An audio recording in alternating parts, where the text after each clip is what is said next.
Fala, investidores, sejam muito bem-vindos ao canal Planileiro Investidor, o canal dos fundos imobiliários, e hoje a gente vai falar do Fiagro Rura 11, relatório gerencial de outubro de 2024. O Rura 11 está com muitas informações aqui importantes para você entender, né? O fundo caiu bastante aí no mercado no mês de outubro, né, ocasionada principalmente aí por alguns fatos que aconteceram e que vem acontecendo no mundo agro, e inclusive a gente soltou um vídeo a respeito, né, do que está acontecendo no agro, mas a gente vai falar hoje do que está acontecendo no Rura 11 para ele ter essa queda no mercado bem relevante, também a queda nos rendimentos. A gente vai entender um pouquinho aqui, tentar passar um pouquinho daquilo que está acontecendo com o fundo, beleza? Se você gosta desse tipo de assunto, então não perca tempo, se inscreve no canal, tá? Ative as notificações, deixa o seu like, é tudo de graça. Você também pode baixar esse relatório gerencial que eu vou deixar na descrição do vídeo e se inscrever também no nosso grupo do Telegram, que é um grupo aberto, você também fica ligado nas notícias aqui do canal. Vamos lá então, vamos falar do Rura 11, fundo que eu tenho em carteira, tá? Tenho em carteira o Rura 11, tenho 4 Fiagros na carteira, um deles é o Rura 11, que praticamente ali um quarto de cada um atualmente. O que eu tenho, mesma posição é do Vegia, mas aproximadamente ali estão muito próximos os valores investidos, tá? Bom, esse é um fundo então que investe nas cadeias produtivas do agronegócio, tem uma rentabilidade alvo aí de CDI mais 3, entre 3 e 3,5% ali de prêmio, né? De risco, e também é um fundo que investe em CRAs, LCAs, cotas de outros fiagros, etc. Tudo aí voltado para o agronegócio. Atualmente o fundo está com uma cota patrimonial de quase R$ 10, ó, 9,98, e encerrou outubro a 7,26. Chegou, inclusive, se eu não me engano, a estar abaixo dos 7, tá? Em alguns momentos. Já comprei algumas cotas nesse instante aí que estava um pouquinho abaixo dos 7, mas fechou o mercado em 7,26. Fundo que anunciou aí um relatório extraordinário, né, para poder colocar os cotistas aí, o mercado em geral, a par do que estava acontecendo. A gente não soltou esse relatório extraordinário aí no final de outubro, tá? Mas vai estar as informações aqui nesse relatório também. A gente vai tentar explanar aqui para vocês. Fundo que tem um patrimônio líquido de quase 1,6 bilhões de reais, mais de 160 milhões de cotas emitidas, e também tem quase 90 mil cotistas, distribuiu aí o último dividendo 6 centavos, caiu aí 40% daquele que vem distribuído, e 7,46% é o dividend yield atual, né, com base na cota patrimonial, e com base na cota de mercado ultrapassa os 10%, porque está muito abaixo agora aí do seu valor patrimonial, né? Atualmente no mercado está em torno de 20%. Aqui encerrou quase 30% abaixo, né? Então, esse é o cenário atual. Bom, ele fala aqui que está aqueles parágrafos que ele sempre cita, né, nos relatórios. Ele está em 97% alocado, né? Está com uma carteira estrutural bastante diversificada, entre seguidores, garantia, setor de atuação e diversidade geográfica também, né? E aí o fundo fala aqui a respeito também do pré-pagamento que teve do CRA J Basso. Informações aí comuns, né, ao que acontece aí no dia a dia de um fundo de crédito, pré-pagamentos, antecipações e tudo mais. Então aconteceu aqui também no mês de outubro. E ele fala aqui a respeito também, ó, anunciado no dia 29 de outubro, essa carta extraordinária, eu chamei de relatório extraordinário, né, a mesma coisa. E também teve um vídeo mensal divulgado também, né, a respeito da redução dos dividendos na ordem de 40%, se comparado com a média dos últimos meses. Então o fundo anunciou essa redução. Essa redução basicamente ali é uma PDD, né, uma provisão para devedores duvidosos. O fundo lançou uma parte desse valor de devedores duvidosos que estavam aí de 2 CRAs, né, que ele tem na carteira. Então basicamente o que o fundo fez foi reconhecer essa provisão, né, e reconhecendo essa provisão, reduz o lucro do fundo, né. Basicamente os fiagros aí se baseiam no lucro contábil para ter ali, o lucro distribuível, né. Então, o que o fundo fez aqui foi, parte desse crédito de 2 CRAs que ele tem na carteira, o Consentini e o Portal Agro, se eu não me engano foi 20% do crédito desse Consentini e 50% do Portal Agro foi considerado como provisão para perdas, e o fundo então distribuiu essa provisão, que foi de R$ 18 milhões, nos três, considerando aí os 3 próximos meses, né? Reconheceu R$ 18 milhões e particionou esses 18 milhões em 3 parcelas praticamente aí, cobrindo então essa provisão de outubro a dezembro. Então, nesse período aí, basicamente, a princípio, né, o fundo fará uma distribuição de 30, uma distribuição menor entre 30% e 40% daquilo que ele estava ali distribuindo. Então, a princípio, esse impacto é até dezembro, né? Se ficar nada modificar, né, e o fundo não precisar fazer mais nenhuma provisão, em janeiro, basicamente, aí retorna os dividendos que o fundo vem distribuindo aí em torno de 10 centavos, 9 centavos, né? Essa é a expectativa aí, de acordo com o anúncio que o fundo fez, tá? Ele também destacou nesse relatório, né, a queda de preço que teve aí bastante em relação ao valor de mercado. O fundo perdeu ali no mês em torno de 435 milhões de reais em valor de mercado, né? E o que ele falou aqui, que a respeito dos fatos, né, e do somatório dos créditos que estão ali preocupantes, né, e que o mercado precificou, que gira em torno de 110 milhões de reais, haveria ali uma perda adicional de mercado em torno de 325 milhões de reais, ou seja, o fundo desvalorizou 325 milhões de reais a mais do que aquilo que o mercado tinha que precificar, né? Então, não há uma regra quanto a isso, né? Então, é o que o fundo explicou também dentro desse relatório extraordinário. Então, a princípio, né, o rendimento aí vai ficar menor para os próximos 3 meses, outubro, novembro e dezembro. Essa é a expectativa, né? E então o fundo até respondeu aqui algumas perguntas, né, naquele relatório, no relatório extraordinário, inclusive, respondeu algumas perguntas em relação o que teve lá, né, os cotistas, em relação à provisão, foram 18 milhões de reais provisionados. A gente vai ver isso aqui um pouquinho mais para baixo, né? E o fundo ele gera um lucro de aproximadamente 17 milhões de reais. Então, esses 18 milhões de reais de PDD, o fundo provisionou para as próximas 3 distribuições, reduzindo de 30% a 40%, que daria mais ou menos ali, então, o quanto o fundo precisaria para poder compor, né, esse valor de PDD e distribuir para os resultados distribuíveis, os resultados distribuídos nos próximos meses, compensando então essa provisão, tá? Ele fala, inclusive, aqui que eu falei, ó, 20% corresponde ao CRA Consentini, em torno de 53 milhões de reais, que é o valor da Consentini, né?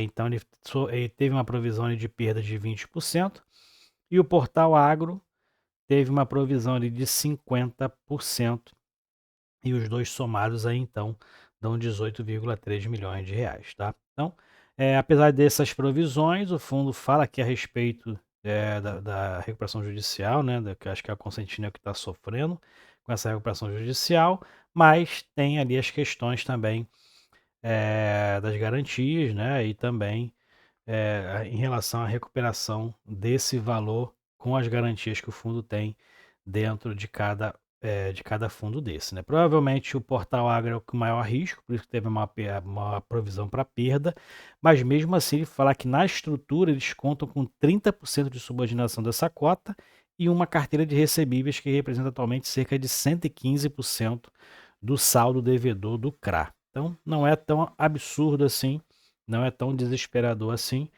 mas o fundo fez essas provisões, e o que assustou o mercado, né? E por isso então teve uma redução drástica dentro do seu preço de mercado. Bom, inclusive ele faz aqui inclusive os cenários, né? Se tudo ocorrer conforme está acontecendo, né? O fundo fez a provisão aí dos 18 milhões. Na verdade, o cenário de stress são os de cima. Esses daqui são os cenários, é o cenário otimista, né? Então fez a provisão, distribuiu a provisão para os próximos meses, teve a redução então do lucro, né, da provisão, foi esse cenário aqui, na verdade, PDD adicional Vamos lá, aqui tem a PDD, a reversão, ó, cenário otimista é a reversão desse PDD mais para frente, né? Teve a provisão dos 18 milhões, né? Aqui em outubro, teve um PDD adicional de 15 aqui nesse cenário otimista, mas teve a recuperação em dezembro, né? A reversão dessa PDD em dezembro, em janeiro e em fevereiro, então tendo ali o retorno do valor ao lucro distribuível, né? Então tem 3 cenários aqui que você pode analisar. O cenário de stress são PDDs adicionais de 15 milhões para os próximos meses, o que pode aí reduzir ainda mais o lucro distribuível, né? Então tendo ali um impacto maior. E o cenário base conservador é esse daqui, com retorno basicamente ali do que o fundo vem distribuindo a partir de março, ali entre 9 e 10 centavos, tá? No cenário otimista é o que retorna já em janeiro, e é o cenário atual, tá? É o que retorna em janeiro já uma distribuição aí em torno de 10 centavos por cota, tendo as reversões dessas PDDs. Mas no conservador, só a partir de março tem essa expectativa. Bom, aqui a análise de sensibilidade em relação ao preço, né? Não vou comentar sobre isso. Aqui são algumas perguntas aí que o fundo respondeu durante, né, aquele relatório extraordinário. Aqui tem a relação às culturas, também não vou ficar aqui me entrando nesse mérito aqui em relação às culturas, porque o fundo faz um acompanhamento um pouco de longe, né? O que a gente vê aí é um cenário de queda praticamente em todas as culturas e alta do preço, por exemplo, do boi gordo, né? Tendência aí de inflação, o que a gente viu na inflação desse mês foi uma alta da carne, né? Então pode ter um cenário ruim no cenário interno, mas até melhor no cenário externo, né?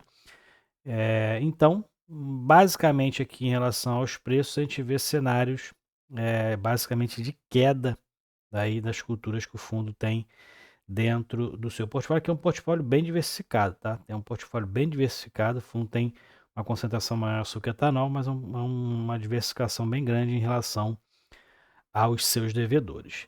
Em relação à DRE gerencial, a gente vê em outubro, então, né? O fundo teve 19,9 milhões em receitas, teve aqui 800 mil em receita de caixa, onde fica aplicado, né? Sobras do mês anterior, outros resultados, despesas por competência 400 mil e teve aqui a PDD, então, de 18,3 milhões, o que reduziu o resultado para 2,6 milhões nesse mês, essa queda bem relevante, né, em relação aos meses anteriores, e o fundo, então, distribuindo 6 centavos por cota.